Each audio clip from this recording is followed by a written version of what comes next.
उद्धव ठाकरे पलटूराम हिंदी सक्तीचा अहवाल त्यांनी स्वीकारला होता। त्यांचा उजवा हात असलेल्या उपनेत्याने हिंदी सक्तीचा उल्लेख त्यात केला होता।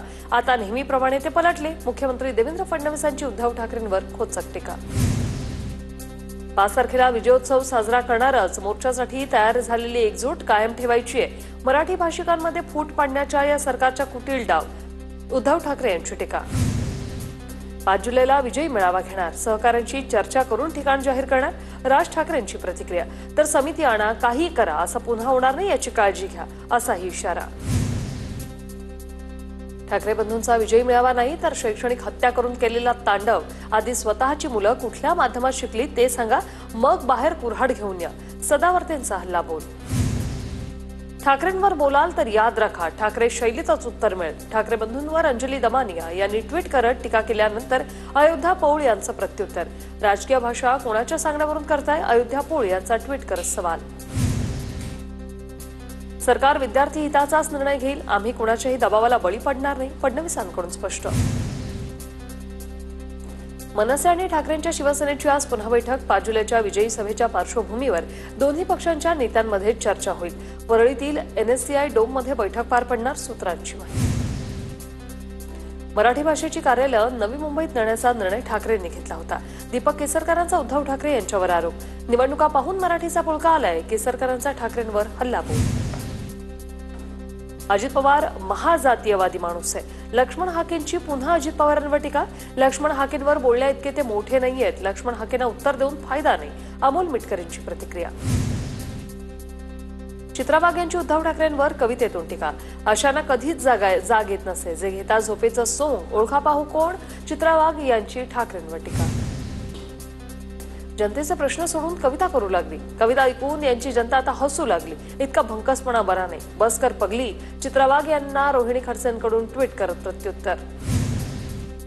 काँग्रेसचे माजी आमदार कुणाल पाटील भाजपात जाणार, आज दुपारी 2 वाजता भाजपात प्रवेश करणार। रवींद्र चव्हाणांच्या उपस्थितीत पक्षप्रवेश होणार। पालिका निवडणुकीत आम्ही महायुती म्हणून लढणार, एकनाथ शिंदेंच्या सूचनेनुसार भूमिका मांडली, दीपक केसरकर यांची प्रतिक्रिया।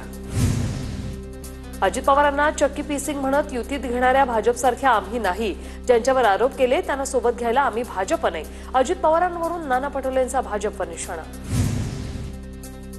मतदारसंघात झालेल्या घोळाच्या आकडेवारीवर सविस्तर बोलले। साधर्म्य असलेल्या निवडणूक चिन्हामुळे आम्हाला फटका बसला, पृथ्वीराज चव्हाण यांची प्रतिक्रिया। तर शशिकांत शिंदे यांचा सारख्या निवडणूक चिन्हामुळे पराभव झाल्याची प्रतिक्रिया। कोल्हापुरातील ठाकरे गटाचे उपनेते संजय पवारांकडून पदाचा राजीनामा, आपलं ऐकलं जात नसेल तर शिंदेंसोबत चला, कार्यकर्त्यांची भावना। संजय पवार शिवसेनेत जाण्याची शक्यता, सूत्रांची माहिती। नंदुरबारमधील स्थानिक स्वराज्य संस्थांच्या निवडणुका स्वबळावर लढण्याची महायुतीच्या पक्षांची तयारी, महायुतीत वाद असल्याने मवियाचा फायदा होण्याची शक्यता। आगामी महापालिका निवडणुकीसाठी आम्ही सज्ज, स्वराज्य पक्षाचे नेते अंकुश कदम यांची प्रतिक्रिया। नंदुरबारच्या शिंदखेडा तालुक्यातील सरपंच पदाची आरक्षण सोडत जाहीर, भाजपकडून आरक्षण सोडतीचं स्वागत, मात्र ठाकरेंच्या शिवसेनेचे उपजिल्हा प्रमुख शानाभाऊ सोनवणेंचा काही जागांवर आक्षेप। मुंबई विद्यापीठाच्या पदवी प्रवेश प्रक्रियेसाठी मुदतवाढ, विद्यार्थ्यांना आता 10 जुलैपर्यंत अर्ज करता येणार, कोणताही विद्यार्थी प्रवेशापासून वंचित राहू नये म्हणून मुदतवाढ।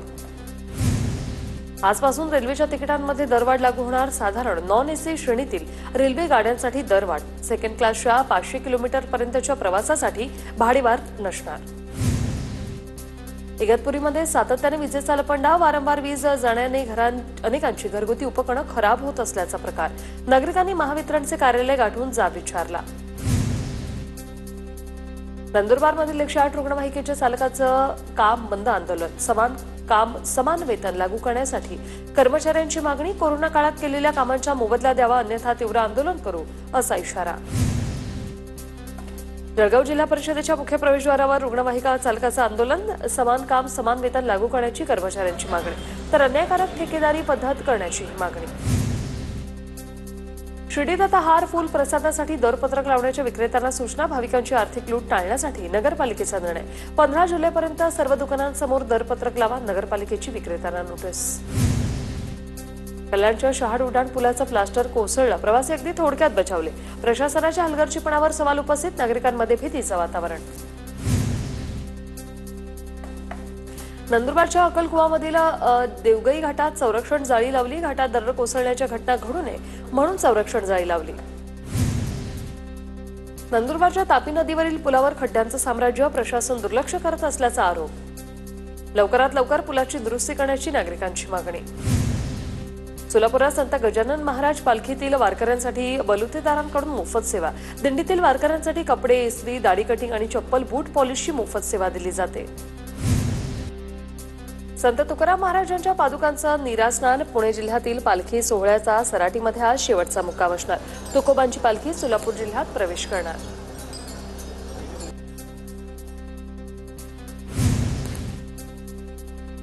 सोलापुरात गणेश गंगेकरांनी तुळशीपासून बनवली. वारकऱ्यांसाठी माळ. 15 ते 20 प्रकारच्या माळा गणेश गंगेकरांनी बनवल्या.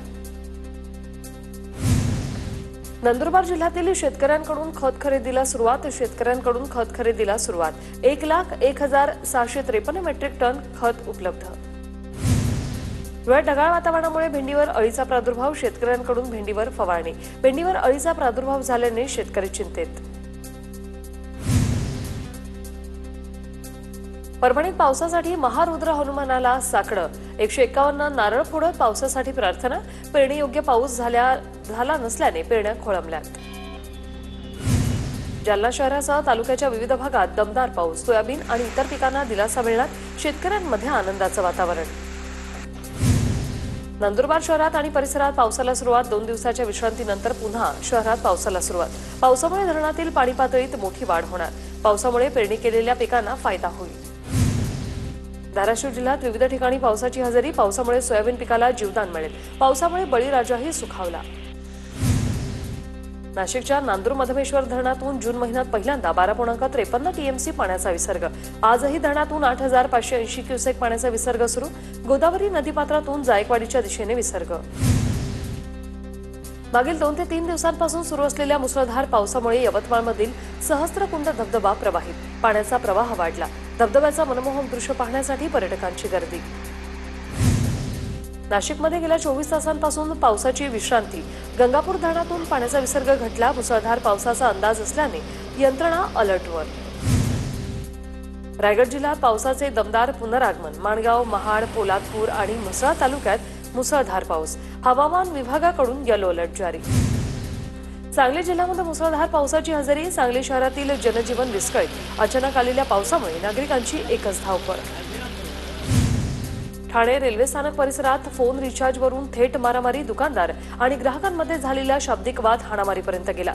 जखमी तरुणासह मारहाण करणाऱ्या तरुणाला पोलिसांनी ताब्यात घेतलं. परभणीत दुचाकी चोरीच्या घटना वाढल्या. रेल्वे स्थानकाजवळून दुचाकीची चोरी. चोरटा सीसीटीव्हीमध्ये कैद. विरारमध्ये रेल्वे कर्मचाऱ्यावर प्राणघातक हल्ला. या प्रकरणी पोलिसांकडून तपास सुरू. हल्ल्याची घटना सीसीटीव्हीत कैद. वर्ध्यात तरुणीवर धारदार वस्तू हल्ल्यात तरुणी जखमी तरुणीवर खासगी रुग्णालयात उपचार सुरू. जळगावमधील भैया पाटलाच्या आत्महत्या प्रकरणी 4 जणांना अटक. तर दुसरीकडे लग्नाचा बनाव करून 2 लाख रुपये आणि 4 तोळे सोनं घेऊन फसवणूक केल्याचा आणखी एक गुन्हा दाखल. चंद्रपूरमध्ये रुग्णवाहिका न मिळाल्याने पोस्टमास्टरचा मृत्यू. गावकऱ्यांचा आरोप. डॉक्टरांनी रुग्णवाहिका देण्यास नकार दिला. ग्रामस्थांची प्रतिक्रिया. गडचिरोलीत मोठ्या प्रमाणात अवैधरित्या सागवानाची तस्करी. कारवाई करण्यात वनविभाग अपयशी ठरत असल्यानं हजारो झाडांची कत्तल. सागवान तस्करांवर कारवाई करण्याची वन्यप्रेमींची मागणी.